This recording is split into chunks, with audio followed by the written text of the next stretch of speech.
दोस्तों बिहार में जो है ज़मीन सर्वे का काम जोरों शोरों पे है और ये स्टार्ट हो चुका है। आपको किस प्रकार के ज़मीन में कौन सा कागजात लगेगा, इसे आसान और सरल भाषा में आपको इस वीडियो में समझाया जाएगा कानूगो सर के माध्यम से। आपको इस वीडियो को देखने के बाद आपको किसी अन्य वीडियो की ज़रूरत नहीं होगा। चाहे आपका ज़मीन किसी भी प्रकार का हो, चाहे आपका ज़मीन दादा परदादा के नाम से हो, उस ज़मीन का सर्वे में क्या क्या डॉक्यूमेंट लगेगा और कौन सा प्रपत्र भरना होगा, और झगड़ा वाला ज़मीन में कौन सा आपको डॉक्यूमेंट लगेगा और कौन सा जो है कागजात लगेगा और कौन सा फॉर्म लगेगा। मौखिक बंटवारा जो होता है भाई बहन का, मतलब भाई हिस्सेदारी वाला बंटवारा वाला ज़मीन में कौन सा कागजात लगेगा, या आप ज़मीन को खरीदे हुए हैं और उस ज़मीन को सर्वे कराने में कौन सा डॉक्यूमेंट लगेगा। इन सभी प्रकारों को या अन्य इत्यादि प्रकारों का ज़मीन अगर आपके पास है तो उस ज़मीन को सर्वे कराने में क्या क्या डॉक्यूमेंट लगेगा, उसे आसान और सरल शब्दों में कानूगो सर के माध्यम से इस वीडियो में समझाया गया है। अगर आप समझना और जानना चाहते हैं तो मेरा रिक्वेस्ट है, यानी आपसे अनुरोध है, वीडियो को शुरू से अंत तक देखिएगा, पूरी समझ में आ जाएगा, ये मेरी दावा है। तो चलिए वीडियो स्टार्ट करते हैं। फॉर्म को आप लोगों को फिल करना है, अपने जमीन का सारा ब्यौरा उसमें डालना है और डालने के बाद जो भी आपके पास उस जमीन का प्रूफ होगा, जो प्रमाण होगा, उसकी फोटोकॉपी उसमें लगाइएगा। आधार कार्ड सभी लोगों के पास होगा, आधार कार्ड की एक फोटोकॉपी लगाइएगा और उसको मेरे शिविर कार्यालय यानी कि जो सर्वे ऑफिस है वो आपको अंचल, जो आपका प्रखंड है बोखरा प्रखंड, वहां पर सर्वे ऑफिस बनी है, वहां पे लाके आप लोगों को जमा करना पड़ेगा। वो एक तरह का प्रूफ है कि आप जो जमीन धारित करते हैं या जो जमीन आपके पास है, चाहे वो खतियानी जमीन हो या आपका पर्सनल केवाला कराया हुआ जमीन हो या आपके पूर्वजों के द्वारा केवाला कराया हुआ जमीन हो, वो सारे जमीन का ब्यौरा आप जो उपलब्ध करवाएंगे और उसी के अनुसार फिर आगे की प्रक्रिया, सर्वेक्षण की प्रक्रिया चलेगी। वो 3 पेज का फॉर्म जो है वो मैं बता दे रहा हूँ आप लोगों को कि भरना कैसे है। उसमें देखिए 2 तरह का फॉर्म आता है, 3 पेज का फॉर्म है और उसमें 2 तरह का फॉर्म रहता है। एक कहलाता है फॉर्म 2, जिसको हम लोग पद 2 बोलते हैं, फॉर्म 2 प्रपत्र 2 बोलते हैं, और एक है फॉर्म 3-1 जिसको प्रपत्र 3-1 बोलते हैं। ये 2 तरह का फॉर्म आप लोगों को लेना है। उसमें प्रपत्र 2 फॉर्म जो है उसमें सबसे पहला कॉलम ऊपर में आप लोग देखिएगा कि सबसे पहला कॉलम जो होता है उसमें लिखा होगा राजेश ग्राम का नाम।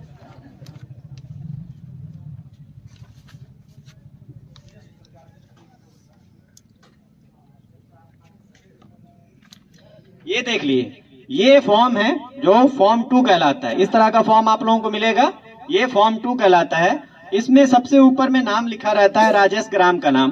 राजेश ग्राम का मतलब कि जिस राजेश ग्राम में, जिस गांव में आपकी जमीन है उस गांव का नाम लिखना है। जैसे आपका भौड़ एक राजेश ग्राम है तो भौड़ राजेश ग्राम अगर है तो यहाँ पे आपको भौड़ लिखना है। वाजिदपुर गुरहल अगर राजेश ग्राम है तो वाजिदपुर गुरहल लिखना है। इसी तरह जो भी आपका राजेश ग्राम है वो राजेश ग्राम का नाम यहाँ पे लिखाएगा पहला कॉलम में। ऊपर में देख लीजिए, यहाँ पे राजेश ग्राम का नाम लिखना है। उसके बाद है थाना नंबर। हर एक राजेश ग्राम का एक थाना नंबर होता है जो आप लोगों को पता ही होगा, और अगर पता नहीं है तो हमसे संपर्क कर लीजिएगा, हम बता देंगे। उस राजेश ग्राम का थाना नंबर लिखना है। तीसरा ऑप्शन है हल्का नंबर। हल्का नंबर आप लोगों को छोड़ देना है, ये पहले यूज होता था जब जमाबंदी वगैरह में इसका इस्तेमाल होता था। इस बार हल्का नंबर का कोई मतलब नहीं है तो ये आप लोग छोड़ दीजिएगा। चौथा कॉलम है पुलिस थाना। आपका थाना कहाँ है, जो पुलिस थाना होता है वो थाना कहाँ है, वो बोखरा है आप लोगों का, बोखरा लिख दीजिएगा। अंचल बोखरा है तो वहां पे भी बोखरा लिख दिएगा, और जिला आपका सीतामढ़ी है तो वहां पे सीतामढ़ी लिख दिएगा। उसके नीचे कॉलम बना हुआ है, टोटल 11 कॉलम है, और उस कॉलम में पहला कॉलम जो है वो है रैयत का नाम, सह हिस्सेदार का नाम एवं पिता का नाम।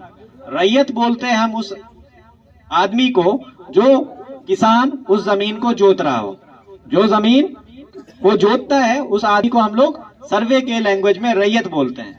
तो रैयत का नाम का मतलब ये हुआ कि जो वर्तमान में, जो हाल में उस जमीन को जोत रहा है, आबाद कर रहा है, उस आदमी का नाम वहां पे लिखाएगा। इसमें 2 केस बनता है। पहला ये केस कि किसी एक आदमी की वो जमीन होगी, किसी एक आदमी की जमीन होगी तो वहां पे एक आदमी का नाम लिखाएगा। लेकिन अगर वही जमीन खतियानी जमीन है आप लोगों की, या आपके पूर्वजों के नाम पे जमीन है और उसका अभी तक बंटवारा नहीं किया गया है, तो सारे भाई के द्वारा मिलके उसको जोतकोड़ किया जा रहा है, तो जितने भाई के द्वारा जोतकोड़ किया जाएगा वो सारे भाई का नाम यहाँ पे दर्ज होगा। अगर एक आदमी जोत रहा है तो एक आदमी का नाम, और अगर 2-4 भाई मिलके उसको जोत कोर रहे हैं तो 2-4 भाई सबका नाम दर्ज होगा और उसके नीचे आपके पिताजी का नाम दर्ज होगा। पहला कॉलम ये है कि रैयत का नाम, सह हिस्सेदार का नाम और उनके पिता का नाम। तो एक आदमी अगर उसको जोत आबाद कर रहा है तो एक आदमी का नाम लिखिए, अगर अलग से हिस्सेदारी आपको मिली हुई है तो एक आदमी का नाम लिखिए, और अगर 4 भाई, 3 भाई, 5 भाई जो भी हैं वो सारे मिलके उसको जोत आबाद कर रहे हैं तो सारे भाइयों का नाम वहां पे दर्ज होगा और सबसे नीचे आपके पिताजी का नाम दर्ज होगा। दूसरा कॉलम जो है वो है अस्थाई पता। अस्थाई पता का मतलब होता है कि जहां आप घर बनाकर रह रहे हो, जहां पे आप हमेशा के लिए रहते हो। ऐसा भी केस बनता है कि आपकी जमीन हो सकता है 2 से 3 गांव में हो, एक गांव में भी है, दूसरे गांव में भी है, तीसरे गांव में भी है, लेकिन आपका जो अस्थाई पता होगा, जो घर होगा, वो हमेशा एक जगह पर होगा। तो अस्थाई पता आप सेम लिखिएगा, लेकिन अगर आपकी जमीन 2 गांव में है तो आपको इस तरह का 2 फॉर्म भरना पड़ेगा। हर गांव के लिए अलग अलग फॉर्म आता है, ठीक है। जैसे बाजितपुर गुरौल है तो गुरौल के लिए अलग फॉर्म भरिएगा, भौर है तो भौर के लिए अलग फॉर्म भरिएगा। तीसरा कॉलम है खाता नंबर। खाता नंबर, हर एक जमीन का एक खाता नंबर होता है जो आपके पेपर पे लिखा रहेगा, वहां से देख के यहाँ पे खाता नंबर लिखिएगा। चौथा कॉलम है खेसरा नंबर। खेसरा नंबर का मतलब खेत का नंबर, ये भी आपके पेपर पे दिया हुआ रहेगा और उसको भी देख के आप लोग यहाँ पे दर्ज कर सकते हैं। 5वां कॉलम है रकबा। रकबा आपको एकड़ और डिसमिल में डालना है। रकबा का मतलब होता है एरिया, कितना जमीन है आपके पास कुल, वो चीज यहाँ पे लिखना है। बहुत सारे लोग के पेपर पे कट्ठा में जमीन लिखा होगा, ठीक है, या फिर आप लोग जो आपसी बोलचाल में इस्तेमाल करते हैं वो कट्ठा में लिखते हैं, तो वो कट्ठा आप लोगों को नहीं इस्तेमाल करना है।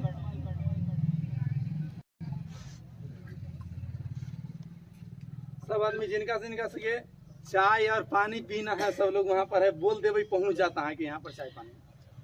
तो कट्ठा में आप लोगों का इस्तेमाल नहीं करना है, इसमें नहीं लिखना है। इसमें जो भी लिखिएगा आप लोग वो डिसमिल में लिखिएगा, ठीक है।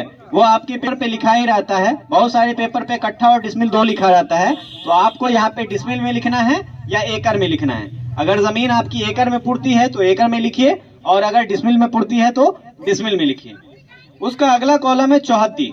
चौहद्दी में एक चीज ध्यान ये रखना है कि चौहद्दी जो होती है वो आपके पेपर पे कुछ और होगी और वर्तमान चौहद्दीदार आपके कोई और होंगे।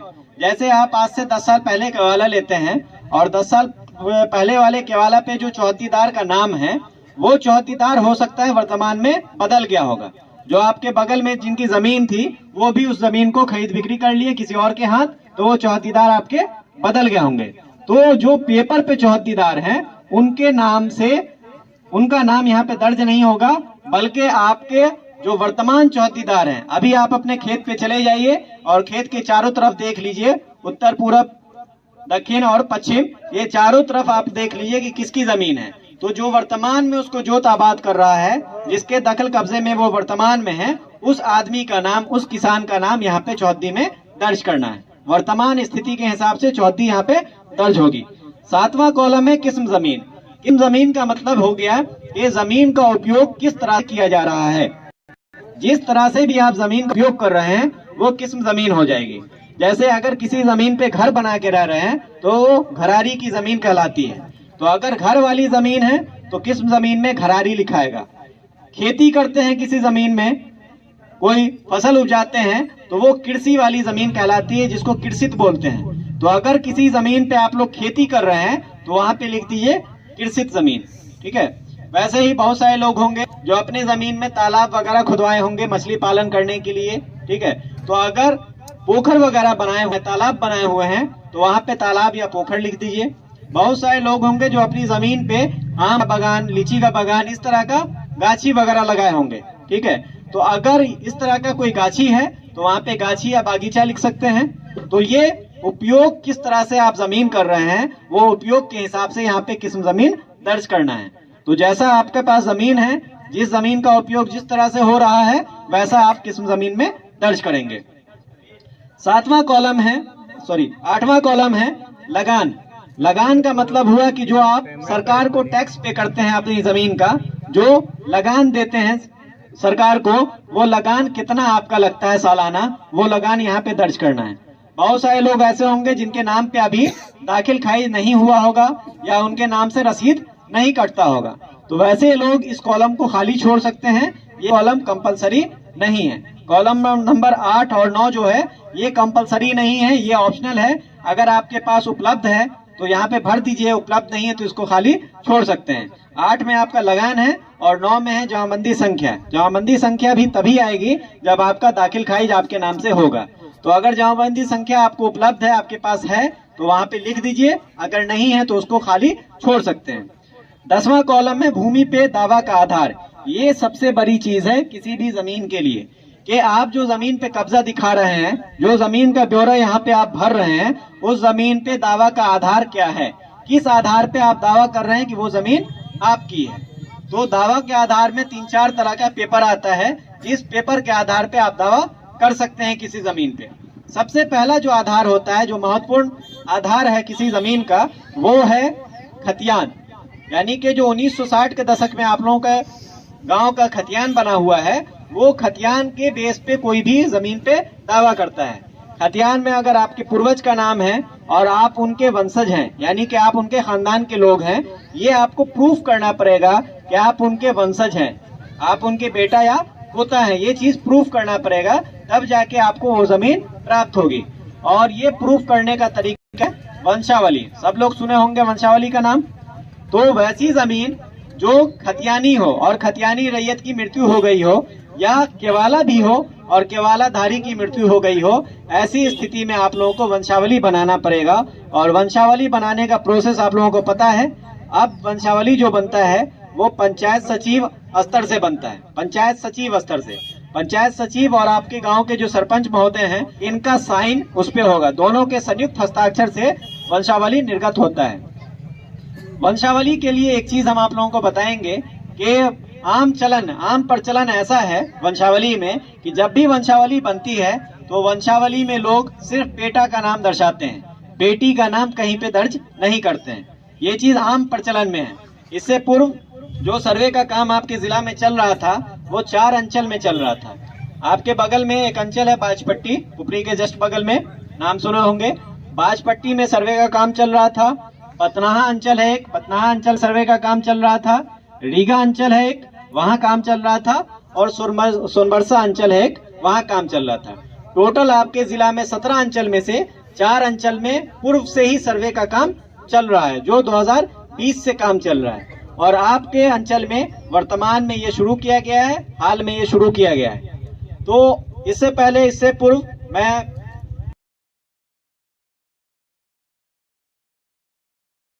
का नाम दर्ज नहीं किया गया है, तो सारे लोगों के द्वारा आपत्ति कर दी गई है कि नहीं, इनके पास 2 बेटी है, 3 बेटी है, 4 बहन है, 2 बहन है, इस तरह का आपत्ति वहां पे शुरू हो गया। तो वंशावली में आपको हर हाल में अपनी बहन, बेटी, फुआ जो भी है आपके खानदान में, सबका नाम दर्शाना है, किसी का नाम आप छोड़ नहीं सकते हैं। लोगों का ये मानना है कि वंशावली में अगर नाम दिखा देंगे तो फिर हिस्सेदारी हो जाएगी बहन और बेटी की, जो कि वर्तमान में उसको हिस्सा नहीं मिला हुआ है, लेकिन खतियान में उनका नाम दर्ज हो जाएगा वंशावली में दिखाने से। लेकिन ऐसा नहीं होता है। वंशावली आप बनाएंगे तो उसमें हर हाल में नाम दर्ज कराइए, और अगर उनको हिस्सा आप नहीं दिए हैं या वो हिस्सा नहीं लिए हैं तो फिर आप उनसे एक एनओसी ले लीजिए। एनओसी लेने से फायदा ये होगा कि भविष्य में कभी भी वो उस जमीन पे दावा नहीं कर सकेंगे। अभी वर्तमान में मान लेते हैं कि आप अपने नाम से वो सर्वे करवा लीजिए, नया खतियान अपने नाम से बनवा लीजिए।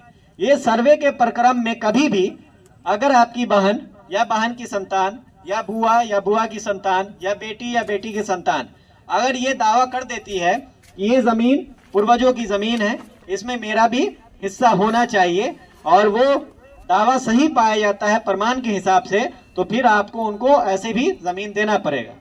अगर इस सर्वे का नया खतियान बन जाता है, खतियान बनने के उपरांत अगर आपकी बहन, बेटी, बुआ जो भी हैं आपके खानदान में, ये कोर्ट चली जाती है कि मेरा हिस्सा इसमें से ये लोग मिलके फर्जी काम करके गायब कर दिए हैं और सारी जमीन अपने नाम पे चढ़वा लिए हैं, तो आपके ऊपर सत्यापन के बाद आपके ऊपर 420 का केस भी हो सकता है, क्योंकि आप जो वंशावली प्रस्तुत किए हैं उसमें अपने वंशज का नाम छिपा लिए हैं।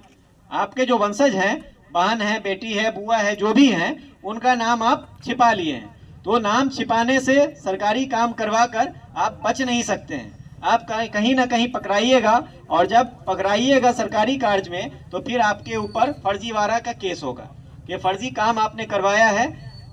जो कर्मी हैं, जो अधिकारी हैं, उनके आंख में धूल झोंक के आपने काम करवाया है, तो वो आपके ऊपर पड़ेगा कि आप प्रस्तुत किए जो वंशावली वो गलत प्रस्तुत किए।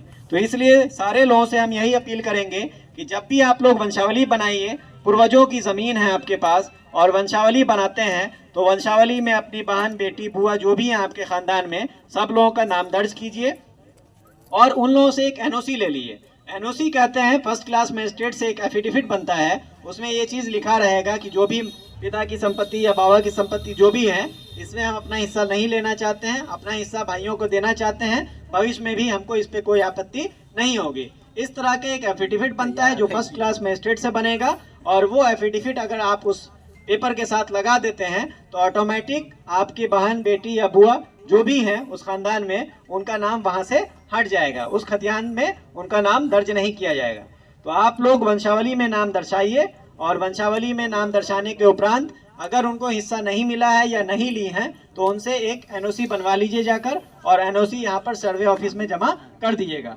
उस एनओसी के आधार पर आपकी बहन, बेटी या बुआ जो भी हैं उनका नाम वहाँ से खतियान से हट जाएगा। वो सिर्फ आप लोगों के नाम पर, जो भाई लोग हैं या जो भतीजे लोग हैं, इन लोगों के नाम पर दर्ज हो जाएगा।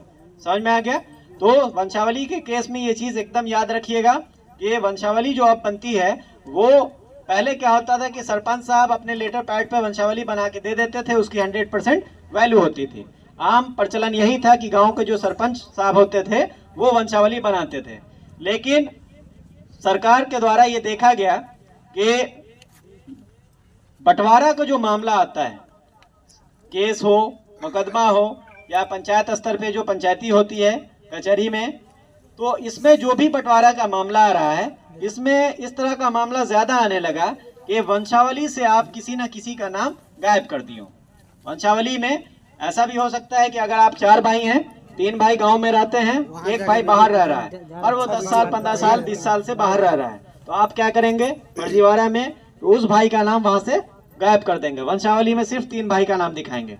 तो इस तरह का मामला बहुत ज़्यादा होने लगा जब, तो सरकार की तरफ से ये चीज़ आया कि अगर कोई एक अधिकारी या एक जनप्रतिनिधि किसी प्रमाण को बनाता है आपको, तो उसको मैनिपुलेट करना थोड़ा आसान होता है।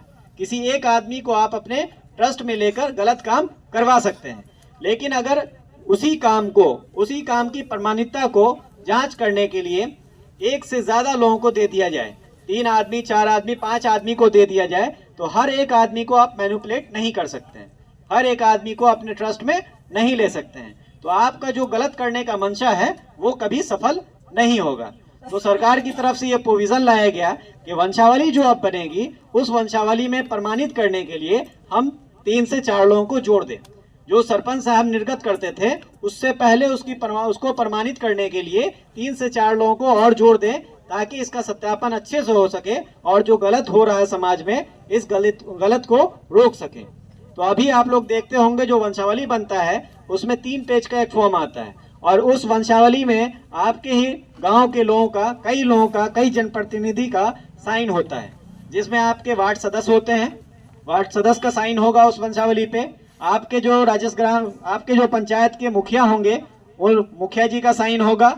गांव के जो चौकीदार होते हैं उनका साइन होता है। आंगनवाड़ी सेविका जो होगी उनका साइन होगा।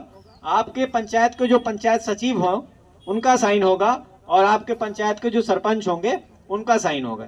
यानी टोटल 6 लोगों का साइन उस पर होगा। 6 लोग जब तक साइन नहीं करेंगे तब तक आपका वंशावली नहीं निर्गत होगा।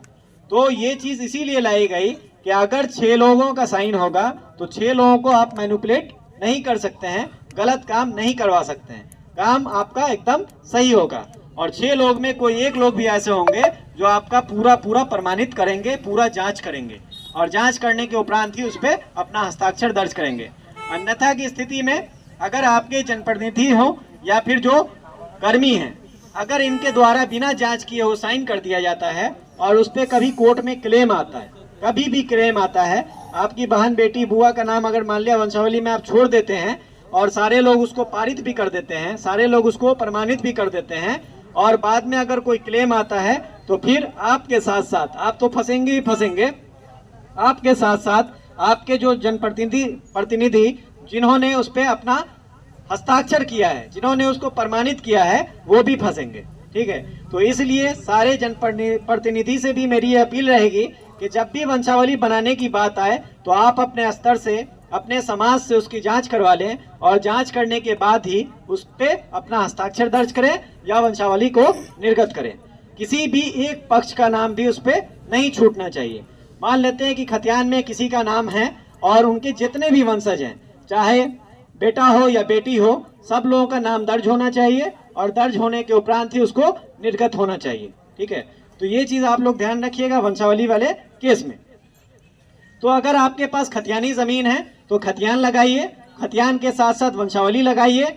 और फिर अगर आप बंटवारा करना चाहते हैं, खतियानी रैयत के अगर वंशज हैं आप और बंटवारा आप लोग करना चाहते हैं तो बंटवारा शेड्यूल लगेगा। साथ में रखना चाहते हैं, सम्मिलित रखना चाहते हैं, तो फिर आप वंशावली, खतियान और वंशावली ये दोनों प्रस्तुत करके अपना काम करवा सकते हैं। उसके बाद दूसरा तरीका की ज़मीन होती है केवाला की ज़मीन।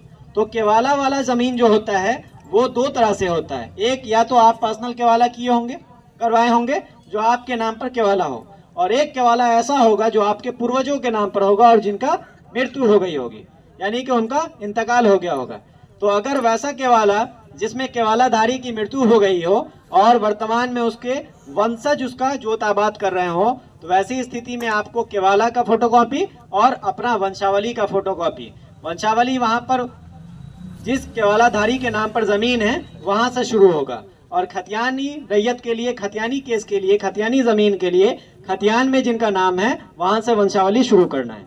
मान लिया आपके बाबा का नाम खतियान में है तो बाबा का नाम दर्ज होगा सबसे ऊपर, उसके नीचे आपके जो पिता होंगे और चचा होंगे उनका नाम दर्ज होगा, और अगर पिता और चचा की भी मृत्यु हो गई होगी तो फिर आप लोग सारे भाइयों का नाम वहां पे दर्ज होगा।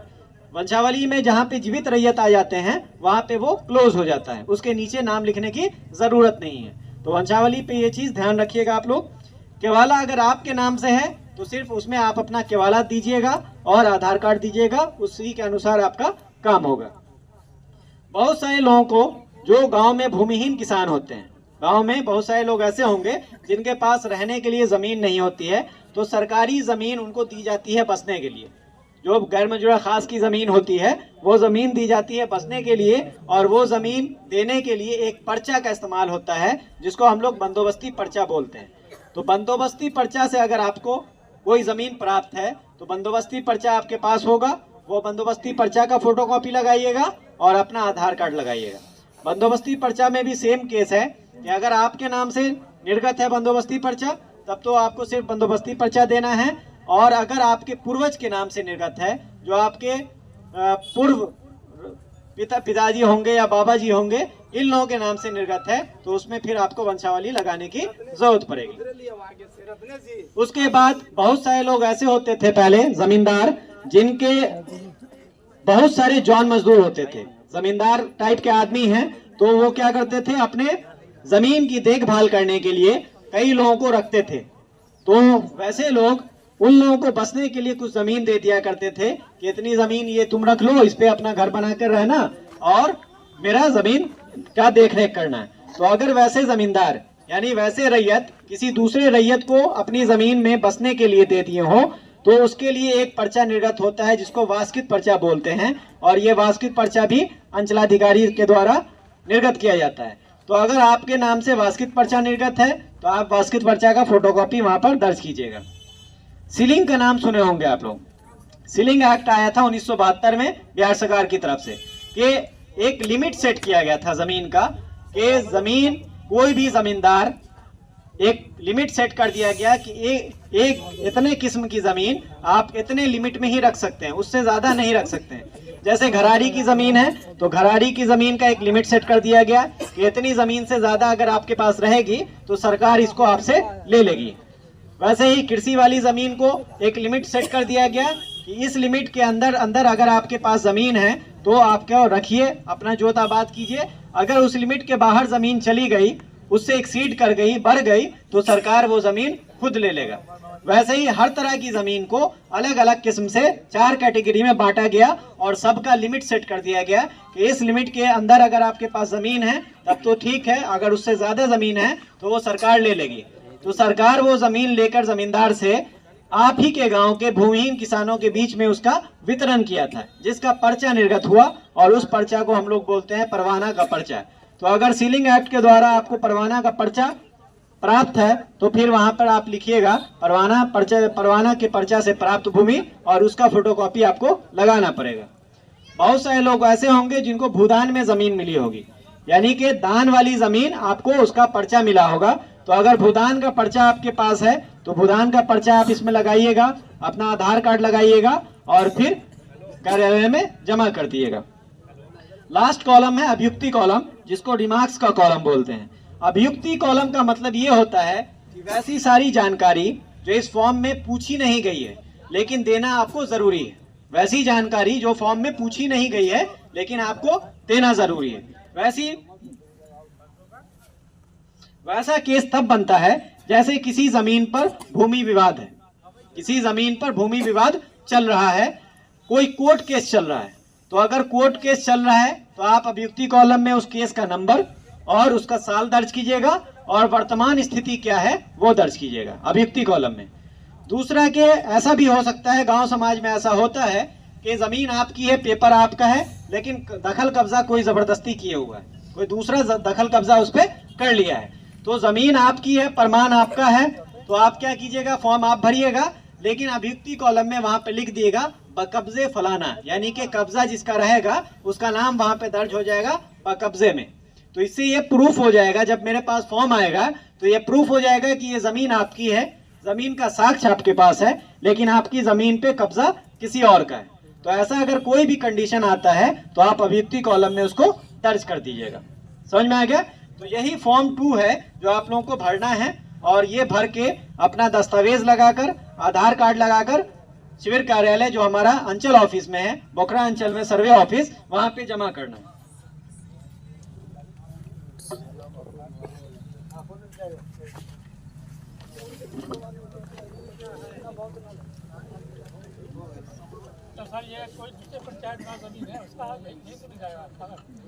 फॉर्म एक ही होता है, फॉर्म अलग अलग नहीं होगा, फॉर्म हमेशा एक होगा। और जितने गांव में आपकी जमीन है, चाहे दूसरे पंचायत में हो या दूसरे गांव में है, हर गांव के लिए अलग अलग फॉर्म आपको भरना पड़ेगा। ये दूसरा फॉर्म देखिए, इसको बोलते हैं प्रपत्र 3-1। ये है फॉर्म 3-1, इसको भी आपको भरना है। इसमें देखिए सबसे ऊपर में जो है वो लिखा हुआ है अंचल का नाम और जिला का नाम। अंचल आपका बोखरा, जिला आपका सीतामढ़ी। तो अंचल में बोखरा लिख दिए, जिला में आप सीतामढ़ी लिख दिए।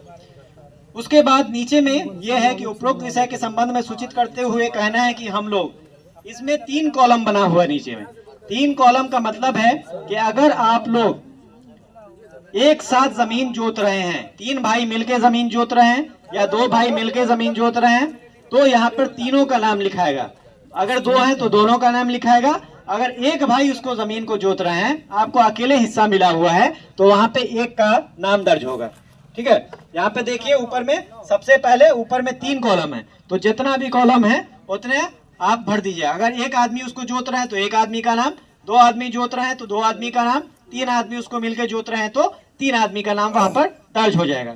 उसके नीचे आपका राजस्व ग्राम का नाम है, पुलिस थाना का नाम है, अंचल का नाम है, जिला का नाम है और आपकी जाति है। जाति लिखना आपको कंपलसरी है, क्योंकि खतियान में आपकी जाति लिखी हुई होती है और उसी जाति के अनुसार जो आप अंचल में जाते होंगे जाति प्रमाण पत्र बनवाने, इसी खतियान के बेस पे बनता है। जो खतियान में जो जाति आपकी दर्ज रहेगी, आपके वंशज होने के नाते, आप उनके वंशज हैं तो आपकी भी सेम जाति होगी और उसी अनुसार आपका जाति प्रमाण पत्र बनाया जाता है। ठीक है, तो जाति आप लोग कंपलसरी और सही दर्ज कीजिएगा। अपना जिस जाति से आप लोग ताल्लुक रखते हैं वो जाति यहाँ पर दर्ज किया जाएगा। उसके बाद नीचे है पिता का नाम, राजस्व ग्राम का नाम, अंचल, जमाबंदी क्रमांक, खाता, खेसा, रकबा, चौहद्दी, ये सारा डिटेल आप जैसे पूर्व में बताया गया है वैसे यहाँ पर भी खाता, खेसा, रकबा, चौहद्दी भर दीजिएगा। नीचे आपका साइन है, वहां पर साइन कर दीजिएगा। इसमें 2 पेज आता है, पहला पेज तो ये हो गया, दूसरा पेज इसका ये वाला है। सेम जैसे प्रपत्र 2 में आप भरे थे, सेम यहाँ पर भी यही डिटेल भरा जाएगा। पहला है रैयत का नाम, सहिस्सेदार का नाम। अगर रैयत का मतलब हो गया कि अगर एक आदमी उसको जोत रहे हो, आप लोग बंटवारा करके एक आदमी को मिला हुआ हिस्सा, तो वहां पर उस आदमी का नाम लिखाएगा। पिता का नाम, आपके पिताजी का नाम लिखाएगा। स्थल का नाम, जो अस्थाई पता आपका है वो आपका स्थल का नाम हो जाएगा। अस्थाई पता, जिस गांव में आपका घर होगा वो लिखिएगा। उसके बाद खाता नंबर है, खेसरा नंबर है, रकबा है और चौहद्दी है।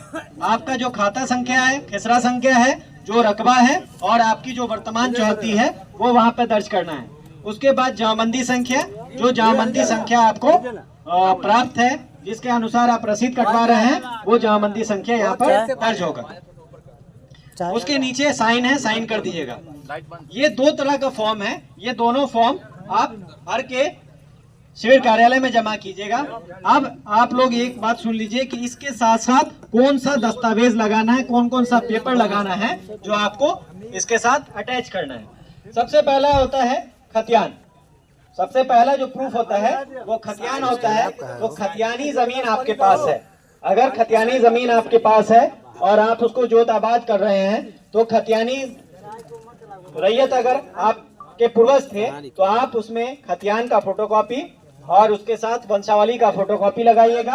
अगर आपका बंटवारा हो गया है तो बंटवारा नामा लगाइएगा, और अगर बंटवारा नहीं हुआ है तो फिर वो यथावत आपके नाम से, जो आपके पटीदार लोग होंगे, सबके नाम से सम्मिलित खतियान बन जाएगा। इस सर्वे में आप लोगों के पास ऑप्शन है कि अभी आप लोग बंटवारा करवा सकते हैं। जो काम आप लोग अंचल में दौड़ भाग करके करवाते थे, जामबंदी अलग करवाते थे और अलग अलग अपना जोत आबाद करते थे, वही काम और उससे बड़ा काम अंचल में जो होता है, जामबंदी जो कायम होती है, वहां पे सिर्फ रकबा का बंटवारा होता है। आप लोग देखते होंगे कि अगर किसी के पास 10 डिसमिल जमीन है और उसका 4 औलाद है, तो चारों औलाद के नाम से 2.5 डिसमिल का जामबंदी कायम होता है, लेकिन नक्शा नहीं बनता है। सिर्फ आपका रकबा बंटवारा हो जाएगा लेकिन नक्शा नहीं कटेगा, और नक्शा जब तक नहीं कटेगा तब तक झगड़े का वो घर रहेगा। तो इसीलिए सर्वे में ये आप लोगों के पास ऑप्शन है कि आप लोग बंटवारा करवा सकते हैं, और बंटवारा के अनुसार जो शेड्यूल आप हमको दीजिएगा उसके अनुसार हम आपका नक्शा भी काट देंगे, नक्शा भी अलग अलग बना देंगे, और आपका हिस्सेदारी जो आपका रकबा है वो भी अलग अलग आपके नाम पे दर्ज कर दिया जाएगा। इस सर्वे में ये प्रावधान आप लोगों को दिया गया है। उसके लिए आप लोगों को एक शेड्यूल बनाना पड़ेगा जिसपे सभी पक्ष की सहमति होनी चाहिए। अगर 4 भाई हैं तो चारों भाई सहमत होने चाहिए और चारों भाई का उस पे साइन होना चाहिए। सहमति का मतलब साइन होना चाहिए। अगर साइन किया हुआ है, सहमति दिया हुआ है, तो फिर हम आप लोगों का अलग अलग खतियान भी बना देंगे और अलग अलग नक्शा भी आपका दर्ज कर देंगे। ठीक है, तो आप लोगों को बताया गया कि अगर बंटवारा आप लोगों को करना है वर्तमान में, तो जो बंटवारा आप लोग मौखिक आधार पे किए हों, जो बंटवारा ऐसे ही समाज में बैठ के कर लिए होंगे कि फलाना कोला पे आप जोत लीजिए, फलाना कोला हमको दे दी, इस तरह का मौखिक बंटवारा होता है गांव में। तो अगर मौखिक बंटवारा कोई भी है आपका, तो उस मौखिक बंटवारा को पेपर पे उतार लीजिए। एक पेपर लीजिए, पेपर पे उस बंटवारा का शेड्यूल बनाइए, सभी पक्ष का साइन लीजिए उस पे।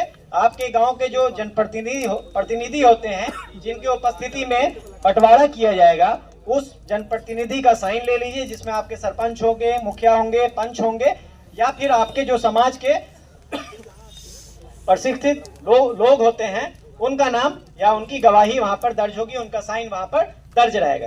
तो इन लोगों के साइन के बाद अगर सभी पक्ष सहमत हैं तो उसके आधार पर हम आपका नया अलग अलग खतियान भी बना देंगे और अलग अलग नक्शा भी बना देंगे। ठीक है, दूसरा केस आता है कि आपके पास केवाला की जमीन है, केवाला वाली जमीन है। तो अगर केवाला वाली जमीन आपके पास है और केवाला आपके नाम से है, तो आपको केवाला का जिरोक्स लगाना पड़ेगा और अपना आधार कार्ड लगाना पड़ेगा। लेकिन वही केवाला अगर आपके पूर्वजों के नाम पर है जिनकी मृत्यु हो गई हो, जैसे आपके पिताजी के नाम पे केवाला है और पिताजी की मृत्यु हो गई है, तो वैसी स्थिति में आपको केवाला का फोटोकॉपी लगाना पड़ेगा, आपको अपना वंशावली का फोटोकॉपी लगाना पड़ेगा और आधार कार्ड का फोटोकॉपी लगाना पड़ेगा। सेम स्थिति बनती है कि अगर आपके पूर्वज के नाम पे केवाला था तो आपके भाइयों और बहनों के बीच में अगर उसका बंटवारा हो गया है तो बंटवारा के अनुसार अलग अलग हिस्सा बन जाएगा, अलग अलग नक्शा बन जाएगा। और अगर बंटवारा नहीं हुआ है तो सभी के नाम से सम्मिलित अकाउंट बन जाएगा, सम्मिलित खतियान बन जाएगा। एक ही खतियान चारों भाई, पांचों भाई, जितने भी भाई होंगे सबके नाम से बन जाएगा। तीसरा केस आता है कि आपके पास कोई पर्चा की जमीन है जैसे पर्चा में आपको बताया गया कि सरकारी जमीन रहेगी तो बंदोबस्ती पर्चा निर्गत होता है, रैयती जमीन रहती है तो वास्कित पर्चा निर्गत होता है, सीलिंग वाली जमीन है तो परवाना निर्गत होता है, और अगर भूदान की जमीन है तो भूदान वाला पर्चा निर्गत होता है।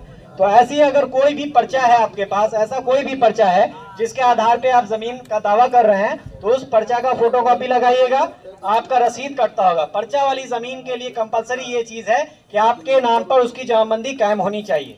ये चीज याद रख लीजिए कि वाला वाली जमीन और खतियान वाली जमीन का अगर आप रसीद नहीं कटाते हैं तब भी इस सर्वे में उसका खतियान बन जाएगा। लेकिन आपका जो पर्चा वाली जमीन है, जो सरकारी जमीन आपको दी गई है, या जो वास्कित पर्चा वाली जमीन है, जो रैयती जमीन आपको दी गई है, इसका आपके नाम पर दाखिल खारिज होना अनिवार्य है। अगर इसका सत्यापन हमारे अंचल कार्यालय से नहीं हो पाता है तो फिर आपके नाम से नया खतियान नहीं बनेगा। अंचल से हम लोग उसका सत्यापन करवाएंगे और सत्यापन करवाने के उपरांत ही आपके नाम पे खतियान बनाने का काम करेंगे। लेकिन केवाला वाले केस में और खतियानी जमीन के केस में अगर आपके नाम से दाखिल खारिज नहीं है, लेकिन वंशावली से ये प्रूफ है कि आप उनके वंशज हैं, तो आपके नाम से खतियान बनाने का कार्य किया जाएगा।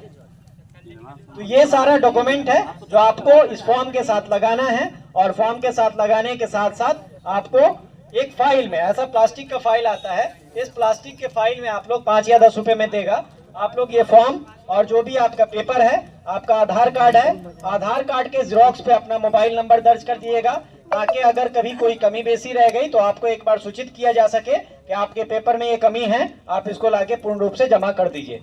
तो मोबाइल नंबर सब लोग दीजिएगा, और मोबाइल नंबर ऐसा दीजिएगा जिससे संपर्क हो सके। बहुत सारे लोग मोबाइल नंबर तो लिख देते हैं लेकिन उस पर रिचार्ज नहीं रहता है, या किसी दूसरे का अगल बगल वाले का नंबर लिख दिया और वो आपको सूचना नहीं दे पाए। तो ऐसे लोगों का मोबाइल नंबर वहां पे दर्ज कीजिए जिनसे आपको सूचना पहुंच जाए। जब हम आपको सूचना देने की कोशिश करें तो आपको सूचना मिल जाए। उसके बाद ये प्लास्टिक के फाइल में आप रखकर मेरा जो सर्वे ऑफिस है जो आपके अंचल में है, वहां पर लाके आपको इसको जमा करना है। और ये जमा करने का समय सीमा विभाग की तरफ से पहले से फिक्स किया गया है। विभाग की तरफ से या सरकार की तरफ से कहें तो इसको पहले समय सीमा फिक्स कर दिया गया है, जो समय सीमा आज के डेट से, ठीक है, आज के डेट से शुरू है। आज 20 अगस्त है, 20 अगस्त से लेकर 30 सितंबर तक, 20 अगस्त से लेकर 30 सितंबर तक ये फॉर्म जमा होगा आपका हमारे सर्वे ऑफिस में, ठीक है। तो ये डेट एकदम आप लोग याद रखिए कि 20 अगस्त से लेकर 30 सितंबर तक हर हाल में हर एक रैयत को आपको अपना अपना फॉर्म और फॉर्म के साथ जो भी दस्तावेज है वो जमा कर सकते हैं।